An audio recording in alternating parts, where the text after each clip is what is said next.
Danes v Pomurskem dnevniku. Muraše čaka nova tekma. Plačljivi hitri testi.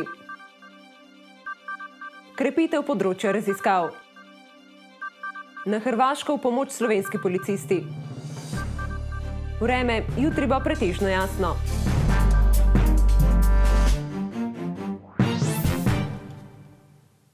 Drage gledalke in gledalci, lepo pozdravljeni v današnjem Pomurskem dnevniku. Muraše čaka nov evropski obračun, tokrat v Fasanerijo prihaja bolgarski Ludogorec. Po uvodu v prvenstvo je ponovno potrebno preklopiti na Evropo. Jutri Muraše v Fasaneriji čaka prva tekma drugega kroga kvalifikacij za Ligo prvakov. Nasprotnik bo bolgarski Ludogorec. Izredno zahtevna nasprotnik, izredno kvalitetna ekipa z velikim vložkom za strani vlagateljev in nekako velike pričakovanja od njih so v njihovem klubu, tako da zahtevne preizkušnje. Čeprav je Ludogorec favorit, bodo Muraši tudi sami čutili pritisk. Naš cilj je čim dlje v Evropi in če bomo mi šli v tekmo brez pritiska, ne bomo v redu. Mi moramo biti v tekmi pod pritiskom sami zase, pomeni čim boljše odigrati, ampak to ne pomeni pod negativnim pritiskom, pod pozitivnim pritiskom, pomeni, da odgovorimo na zahteve te evropske preizkušnje, na zahteve te individualne kvalitete posameznikov in videti kako in kaj. Individualna kvaliteta je na strani tokratnih nasprotnikov, zoperstaviti se bo potrebno z ekipno, kompaktno igro. To nas je krasilo, to nas krasi nekaj časa.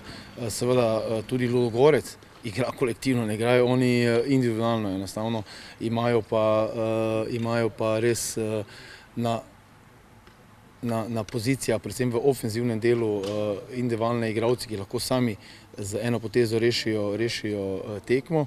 Po drugi strani pa z naše strani mora biti, tako kot so sami dejali, delavnost, požrtvovanje ali pa žrtvovanje en za drugega, ekipni duh zelo izrazit in tudi mi imamo določeno individualno kvaliteto, ki lahko jo potem kot ekipa izvržemo na površje. Srečanje proti Ludogorcu se bo začelo jutri ob 20. uri.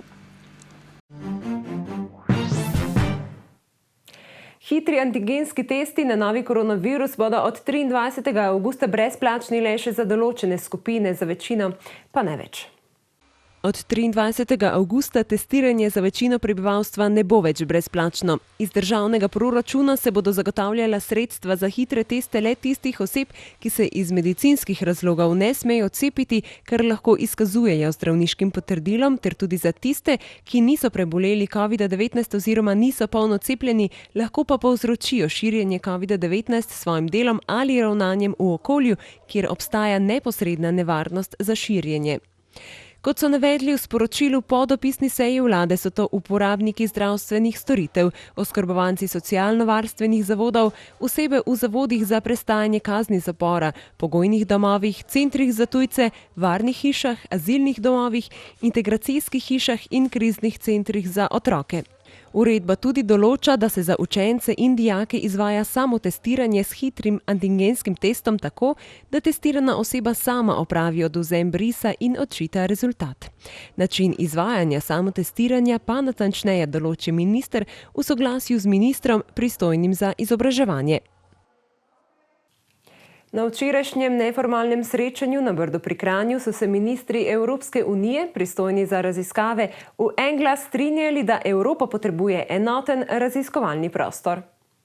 Raziskave in inovacije predstavljajo srce nadaljnjega razvoja močne in odporne Evrope. Da bomo pa na koncu vsi še močnejši, je zelo pomembno sesti skupaj, si prisluhniti in deliti najboljše prakse, so bile po besedah ministrice enoznačne vse sodelujoče delegacije.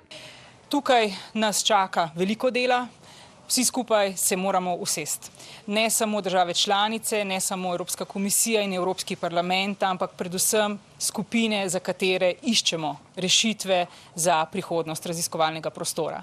Torej govorim o raziskovalni skupnosti, govorim o podjetništvu, podjetnikih, govorim o trgu in tudi o potrebah družbe, tega tako imenovanega socialnega sektorja.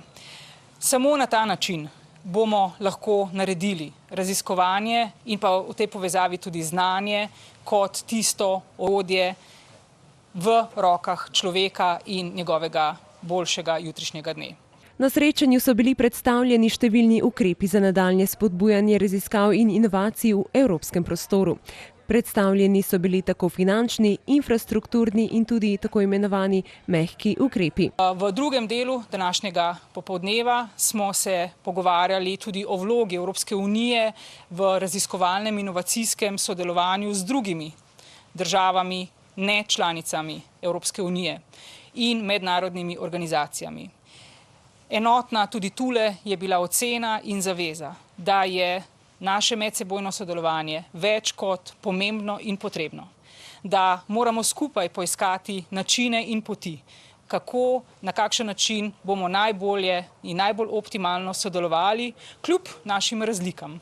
Le z ustvarjanjem dobrih pogojev za raziskovalce in inovatorje ter spodbujanjem kroženja znanja lahko ustvarimo vrhunsko infrastrukturo. Samo skupaj smo lahko učinkoviti, kot pravi slogan slovenskega predsedovanja: Skupaj odporna Evropa.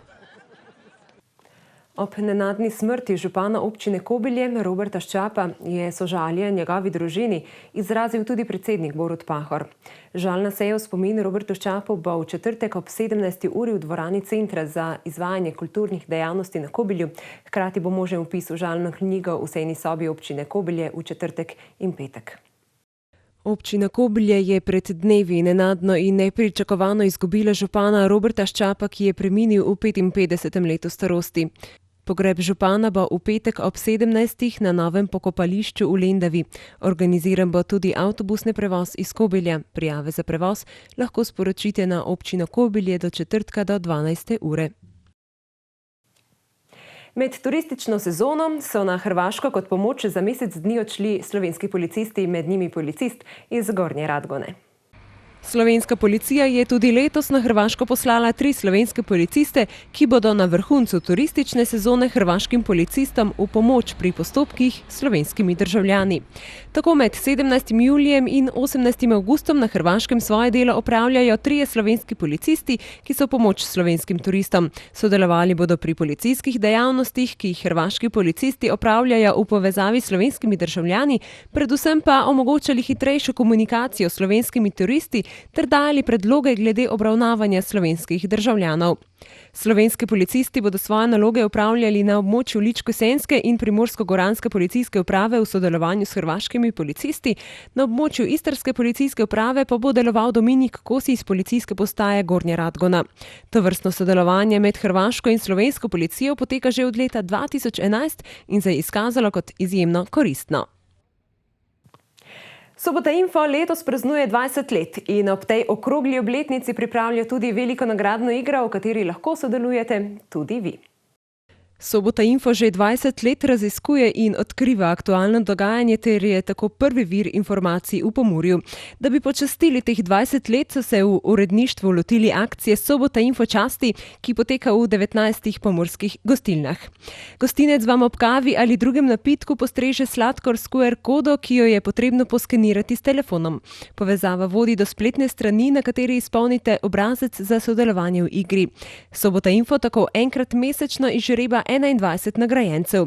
20 nagrajencev čakajo praktične nagrade, enega pa kar 20 kav v lokalu, ki ga označijo ob prijavi v nagradno igro. Na spletni strani sobotainfo.com preverite, ali ste med tokratnimi nagrajenci tudi vi, sicer pa vabljeni, da še naprej praznujete skupaj Sobota Info.